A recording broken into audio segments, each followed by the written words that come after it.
Hello friends, இன்றைக்கி நம்ம பார்க்க போகிறது ஜாப்பனியன் மீ சீரிஸ்னா ப்ளூ லாக் சீசன் 1 எபிசோட் 2 தான் இன்னைக்குள்ள வீடியோவில் பார்க்க போகிறோம். நான் ஆல்ரெடி ஃபஸ்ட்டே சொல்லிட்டேன், ஸ்போர்ட்ஸ் அவ்வளவா பார்க்க மாட்டேன்னு. ஸோ ஃபுட்பாலை பற்றி எனக்கு பெருசாக எதுவுமே தெரியாது. பட் இந்த அனிமே பார்த்து சில விஷயங்கள் கற்றுக்கிட்டேன். ஒருவேளை நான் எதையாச்சும் தப்பாக சொன்னோம்னா அதை கொஞ்சம் அட்ஜஸ்ட் பண்ணிக்கோங்க. இந்த அனிமேல சின்ன விஷயங்களை கூட ஓவரா பில்டப் பண்ணி தான் சொல்லுவாங்க. நானும் அந்த லெவலுக்கு சீனோட எக்ஸ்பிளைன் பண்ண ட்ரை பண்ணுறேன். சரி வாங்க நம்ம வளவலன்னு பேசாமல் இன்னைக்குள்ள கதைக்குள்ள போகலாம். இன்னைக்கு நம்ம பார்க்க போகிறது Blue lock season 1 episode 2. Goalkeeper, defender, mid range shooter இவங்களை கூட கிரியேட் பண்ணிடலாம். ஆனால் உண்மையான ஒரு ஸ்ட்ரைக்கரை இன்டென்ஸ் சாக்கர் மேட்ச் தான் கண்டுபிடிக்க முடியும் அப்படின்னு ஈகோ சொல்றான். ஜப்பானோட ஃபுட்பால் டீம் வந்துட்டு திரும்பவும் வேர்ல்ட் கப்ல தோத்து போறாங்க. சோ ஜாப்பனீஸ் ஃபுட்பால் யூனியன் டீமை காமிக்கிறாங்க. நம்ம இன்னும் எத்தனை வருஷத்துக்கு தான் தோத்துக்கிட்டே இருக்குது அப்படின்னு ஆண்ட்ரிங்கிற நியூ மெம்பர் கேட்கவும், அதோட அட்வைசர் வந்துட்டு நாங்க ஜஸ்ட் அவங்கள வச்சு அட்வர்டைஸ்மெண்ட் பண்ணா பணம் வருது, அதுவே போதும்னு சொல்லவும், உங்களோட திங்கிங் இந்த மாதிரி இருக்கிறதுனால தான் ஜப்பானோட வேர்ல்ட் கப்பை வின் பண்ணவே முடியல. இது ஜஸ்ட் உங்களுக்கு ஒரு வியாபாரமா இருக்கலாம், ஆனா எனக்கு அப்படி கிடையாது. கண்டிப்பா நம்ம வின் பண்ணி ஆகணும்னு வா சொல்லவும், நீங்க சொல்ற அந்த ப்ராஜெக்ட்ல கண்டிப்பா ஒரு பெஸ்ட் பிளேயர் கிரியேட் ஆவானா அப்படின்னு அட்வைசர் கேட்கவும், ஜப்பானை வேர்ல்ட் கப்பை ஜெயிக்க வைக்கிற ஆளை கிரியேட் பண்ண முடியும்னா அது இவன் ஒருத்தனால தான் முடியும். ஜின்பாச்சி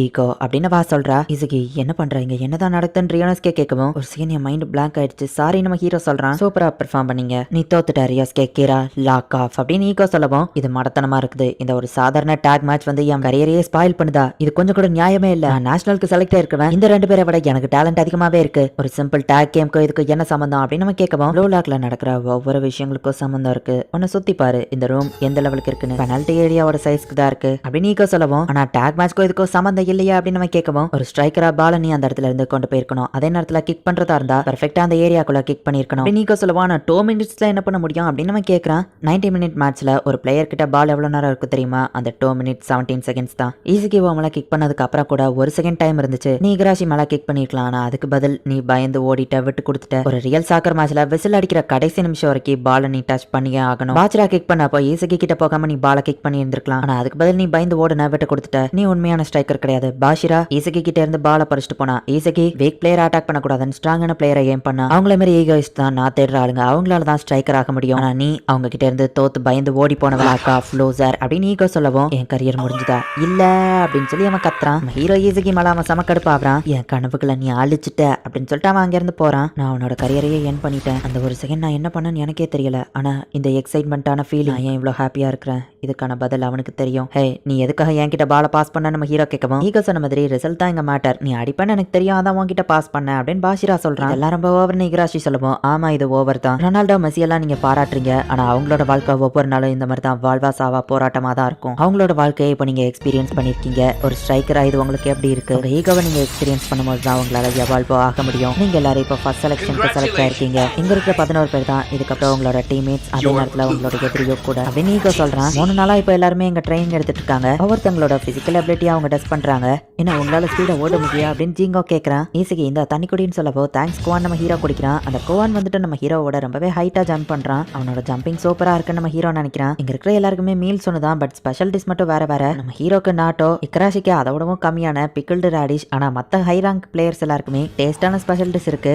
அப்ப அதுல ஒருத்தனோட சாப்பாடு ரொம்பவே டேஸ்டா இருக்குன்னு இன்னொருத்தவ எடுத்து பார்க்குவோம். அச்சோ நம்மளோட எடுக்க போறான் அப்படின்னு இக்கராஷி பயப்படுவோம். நம்மளதெல்லாம் யாரும் எடுக்க மாட்டாங்க அப்படின்னு நம்ம ஹீரோ சொல்றான். இக்கராஷி நம்ம ஹீரோ தூக்கத்துக்கு டிஸ்டர்பன்ஸா இருக்கான். நம்ம ஹீரோக்கு தூக்கமே வரல. எல்லாரும் என்னோட ஸ்ட்ராங்கா இருக்காங்க, நான் ட்ரைனிங் எடுத்தே ஆகணும் அப்படின்னு நம்ம ஹீரோ போகும்போது, என்ன உனக்கும் தூக்கம் இல்லையா அப்படின்னு பாஷிரா அங்க வந்து நிக்கிறான். ஆமா நீ பால எதுக்காக என்கிட்ட பாஸ் பண்ண? ஒரு வேளை நான் அவனை அட்டாக் பண்ணாம விட்டுருந்தோம்னா அப்படின்னு நம்ம ஹீரோ கேட்கவும், நீ அவனை அட்டாக் பண்ணுவேன்னு தெரியும், ஏன்னா எனக்குள்ள ஒரு மான்ஸ்டர் இருக்கு அப்படின்னு அவன் சொல்றான். ஒரு குட்டி பிளாஷ்பேக் போகுது. பாஷிரா நேஷனல் ஹை ஸ்கூல் டோர்னமெண்ட்ல என்கிட்ட பாஸ் பண்ணணும்னு ஒருத்தன் கேட்கும்போது, இவன் ரொம்ப ஸ்லோவா இருக்கான், மான்ஸ்டருக்கு அது பிடிக்காது அப்படின்னு பால அவனை கிக் பண்ணி கொண்டு போயிட்டு இருக்கான். அப்ப பின்னாடி வந்து ஒருத்தன் அவனோட சட்டையை பிடிச்சு எடுத்து அவனோட பறிச்சுட்டு போயிட்டாங்க. அப்ப அந்த மான்ஸ்டர் தான் கவலைப்படாத அப்படின்னு சொல்லி அவனுக்கு கை கொடுக்குது. நான் சாக்கர் விளையாடும் போது அந்த மான்ஸ்டர் என்கிட்ட பேசும் அப்படின்னு நம்ம சொல்லவும், என்னைவ முட்டாத்தனமா பேசிட்டு இருக்கான்னு நம்ம ஹீரோ யோசிக்கிறான். அந்த மான்ஸ்டர் எனக்கு எப்பவும் எப்படி கோல் போடுறதுன்னு சொல்லும். ஆனா அந்த மான்ஸ்டர் உன் கூட விளையாடும் போது என்ன சொன்னுச்சுன்னா, பாலை ஈஸிக்கு கிட்ட பாஸ் பண்ணு, அதுதான் என்கிட்ட சொன்னுச்சு. என்ன உனக்குள்ளேயும் அந்த மான்ஸ்டர் இருக்கு, அது எனக்கு தெரியல, ஆனா அந்த டைம் நீ அந்த பாலை கிக் பண்ணும்போது உனக்குள்ள இருந்த மான்ஸ்டர் நான் பார்த்தேன் அப்படின்னு சொல்லவும், சொல்றதுக்கு இருக்குத்தனமா இருந்தாலும் அந்த டைம்ல நானும் அதை ஃபீல் பண்ணேன் அப்படின்னு நம்ம ஹீரோ யோசிக்கிறான். ரொனால்டோ, மெஸ்ஸி இவங்களுக்குள்ளயுமே அந்த மான்ஸ்டர் இருக்கு. இந்த இடத்துக்கு வந்தா அந்த மாதிரி மான்ஸ்டர் இருக்கிற ஆளுங்களை நான் மீட் பண்ணுவேன்னு நினைச்சேன். நான் இங்க வந்ததுல ரொம்ப ஹாப்பியா இருக்கேன், ஏன்னா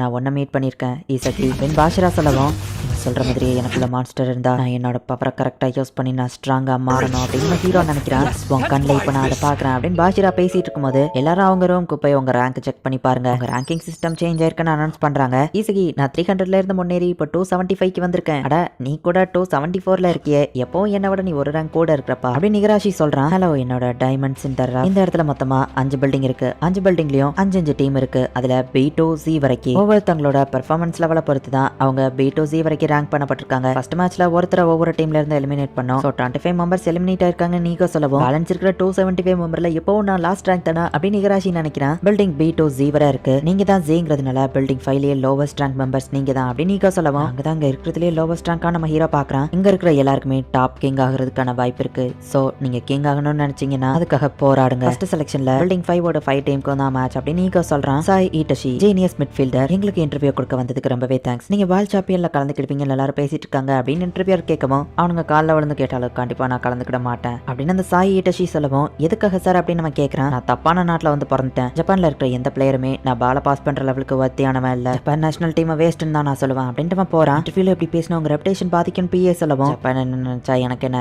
என் வீசா எக்ஸ்பயர் ஆனதுனால தான் நான் அந்த கண்ட்ரிக்கே திரும்ப வந்தேன். என்னது ஜப்பான் ஃபுட்பால் யூனியன் இன்டர்வியூ வச்சிருக்காங்க அப்படின்னு நம்ம நின்று வெயிட் பண்ணி பாக்குறேன். சோ இதுதான் எங்க ப்ளூ லாக் ப்ராஜெக்ட் அப்படின்னு அந்த அட்வைசர் சொல்றாரு. ஆனா இந்த மெத்தட்ல யங் ஸ்டூடெண்ட்ஸோட கரியரை ஸ்பாயில் பண்றீங்களேன்னு கேட்க பேரண்ட்ஸ் இதுக்கு ஒத்துக்கிட்டாங்களான்னு இன்னொருத்தன் கேட்கறான். அது வந்து வெல் நாங்க வேற ஏற்பாடு பண்ணிருக்கோம் நம்ம சமாளிக்கவும். ஆமா அந்த பசங்க கரியரை ஸ்டாப் பண்ணா என்ன, ஹிஸ்டாரிக் இவென்ட்டான ஜப்பானோட பெஸ்ட் ஸ்ட்ரைக்கரை கிரியேட் பண்றதுக்கு இந்த சாக்ரிஃபைஸ்லாம் அவசியம் தான் அப்படின்னு ஆண்ட்ரி சொல்றா. 5 டீம்ஸ்க்கு டோட்டலா 3 மேட்ச் நடக்கும். அதுல டாப் 2 டீம் தான் நெக்ஸ்ட் செலக்ஷனுக்கு போவாங்க அப்படின்னு நீக்கோ சொல்றான். ஆனா நம்ம 11 பேருமே ஃபார்வர்ட் தானே யோசிக்கவும் உன்னோட சைஸ்க்கு நீ கோல் கீப்பரா இருக்கலாம் அப்படின்னு ஈமான் ஒருத்தங்கிட்ட கேட்கவும் அவனும் சரின்னு சொல்றான். யாரு மிட் பிளேயர் யாரு டிஃபெண்டர்னு அவங்க பேசிட்டு இருக்காங்க. இதனால் வரைக்கும் உங்களுக்கு கத்து கொடுத்த ரூல்ஸ் அண்ட் ரெகுலேஷன்ஸ் எல்லாத்தையும் நீங்க மறந்துருங்க. ஃபர்ஸ்ட் சாக்கர் ஆரம்பிக்கும் போது ஸ்ட்ரைக்கர்ஸா தான் எல்லாருமே விளையாட ஆரம்பிச்சாங்க. அப்புறம் தான் அது இவால்வ் ஆச்சு. மிட்ஃபீல்டர் டிஃபெண்டர்ங்கிற எல்லாத்தையும் கொண்டு வந்தாங்க. ஆனா அந்த விஷயங்கள்லாம் யாரையுமே ஜெயிக்க வச்சதில்ல. நமக்கு தேவையானதெல்லாம் ஒரு புது கிரியேஷன். இதனால் வரைக்கும் நம்ம பண்ணாத விஷயங்களை பண்ணணும். திரும்ப புதுசா 0ல இருந்து ஸ்டார்ட் பண்ணணும். உங்களோட புது ஐடியா ஸ்ட்ராட்டஜி ஃபார்முலா எல்லாத்தையும் கொண்டு வாங்க. அதை ஃபீல்டில் ஆக்டிவேட் பண்ணுங்க. நமக்கு தேவையானது ஒரு ஹீரோ. மெஸ்ஸி ரொனால்டோ நெய்மார் மாதிரி அவங்களோட தான் சாக்கர் ரெவல்யூஷன் ஆச்சு. ஜஸ்ட் 1 பர்சனால என்ன வேணா சாதிக்க முடியும் அப்படின்னு நீங்க சொல்றான். புது ஜெனரேஷனை நாங்க கிரியேட் பண்றோம். ஜப்பானுக்காக போராடுற மாதிரி நீங்க எல்லாரும் தயாரா? ஏன்னா அது கண்டிப்பா பாசிபிள் இந்த ப்ளூ லாக்குள்ள அப்படின்னு அவங்க சொல்றாங்க. சின்ன பசங்க லைஃப் இது பாலிக்கும் அவங்க கரியரை ஸ்பாயில் பண்ணும் அப்படின்னு ரிப்போர்ட்டர்ஸ்லாம் கேட்கறாங்க. சார் ஃபிளைட்டுக்கு டைம் ஆகுதுன்னு PA சொல்லவும் கேன்சல் பண்ணி அவங்க கிரியேட் பண்ண போற அந்த ஸ்ட்ரைக்கர்ஸை நானே டைரக்டா பார்க்கணும் அப்படின்னு சாய் ஈட்டஷி சொல்றான்.